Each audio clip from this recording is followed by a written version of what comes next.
নমস্কাৰ।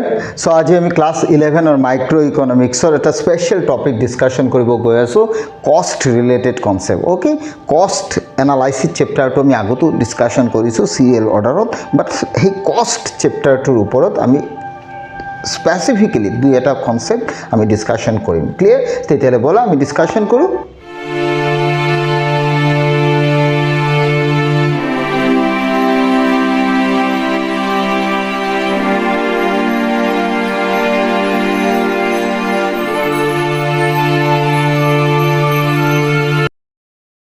আজি আমাৰ টপিকটো হৈছে why the AVC means average variable cost, average cost and marginal cost curves are U-shaped. Okay, means AVC, MC, AC curve বিলাক কিয় you আকৃতিৰ হয়। ক্লিয়াৰ? একদম সিম্পল কে কথাটো বুজিবা, মই ভালকে বুজাই দিম। ক্লিয়াৰ?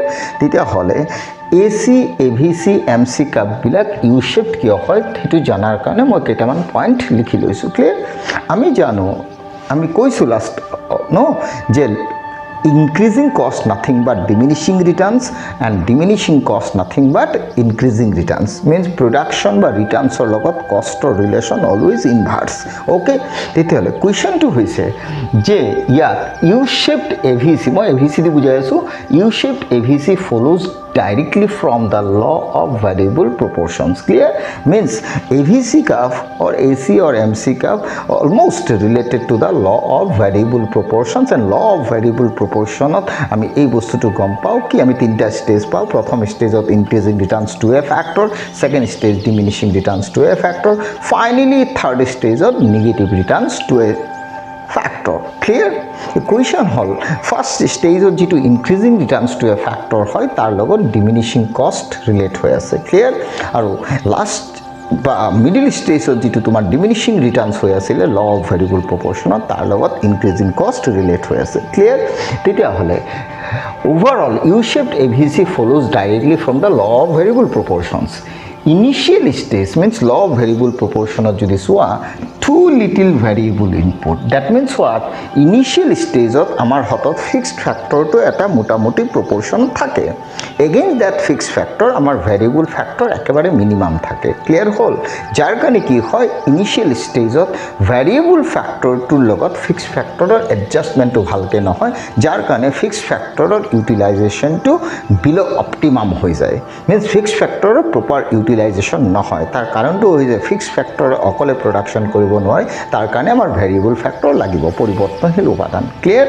সো ভেৰিয়েবল ফ্যাক্টৰটো যেহেতু কম থাকে তাৰ কাৰণে ভেৰিয়েবল ফ্যাক্টৰৰ লগত ফিক্সড ফ্যাক্টৰৰ এডজাষ্টমেণ্টটো ভালকে নহয়, যাৰ ফলত ফিক্সড ফ্যাক্টৰৰ প্ৰপাৰ ইউটিলাইজেশ্যনটো নহয়। ক্লিয়াৰ?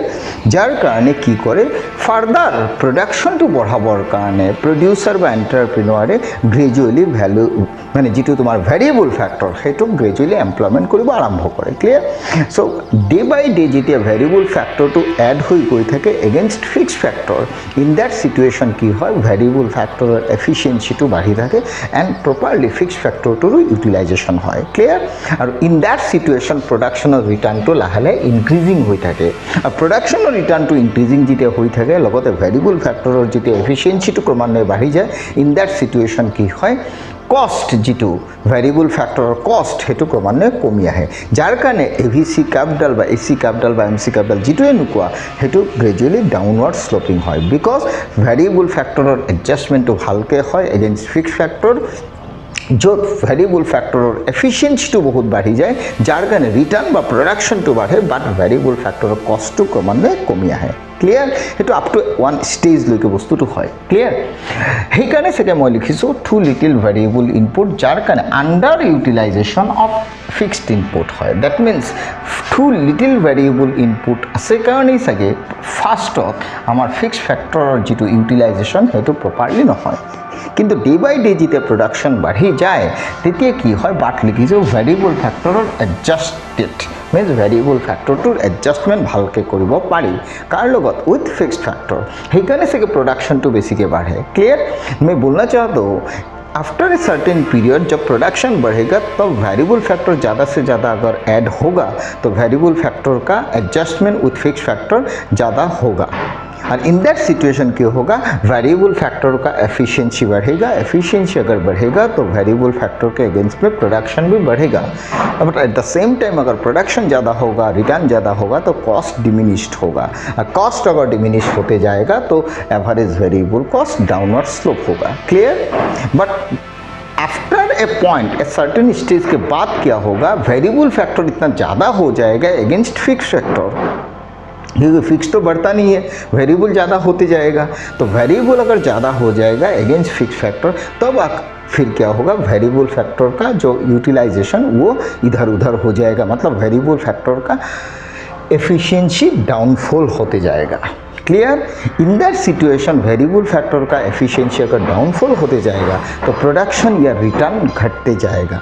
इसका मतलब ये हुआ कॉस्ट बढ़ते जाएगा। Clear? That means after a certain point क्या होगा, efficiency of the variable input declines. अगर efficiency of variable factor declines होगा तो इन दैट सिचुएशन क्या होगा, एवीसी का ऊपर चला जाएगा। और अगर एवीसी का ऊपर चला जाएगा इसका मतलब कॉस्ट धीरे धीरे इंक्रीजिंग होते गया। अगर कॉस्ट इंक्रीजिंग होते गया तो रिटर्न या प्रोडक्शन डेफिनेटली क्या होगा, डिमिनिश्ड होते जाएगा। क्लियर? सो इसलिए शायद इनिशियल स्टेज में फिक्स फैक्टर कम है, वेरिएबल फैक्टर भी कम था, लेकिन फिक्स के अगेंस्ट में वेरिएबल ज़्यादा कम था, इसलिए शायद प्रोडक्शन कम था। लेकिन धीरे धीरे जब वेरिएबल फैक्टर ज़्यादा ऐड होते गया तब वेरिएबल फैक्टर का एफिशिएंसी बढ़ते गया, रिटर्न भी बढ़ते गया, प्रोडक्शन भी बढ़ते गया, प्रोडक्शन का रिटर्न भी इंक्रीजिंग होते गया, कॉस्ट डिमिनिश होते गया। Clear? But beyond that point अगर फिर वेरिएबल फैक्टर तुम ज़्यादा से ज़्यादा ऐड करते जाओगे ना तो वेरिएबल फैक्टर ज़्यादा हो जाएगा तो उसका एफिशिएंसी गिरते जाएगा। अगर एफिशिएंसी गिरते जाएगा तो अगेंस्ट दैट क्या होगा, प्रोडक्शन या रिटर्न धीरे धीरे नीचे आते जाएगा। प्रोडक्शन या रिटर्न अगर नीचे आते जाएगा इसका मतलब ये हुआ कॉस्ट ग्रेजुअली क्या होगा, इंक्रीज होते जाएगा।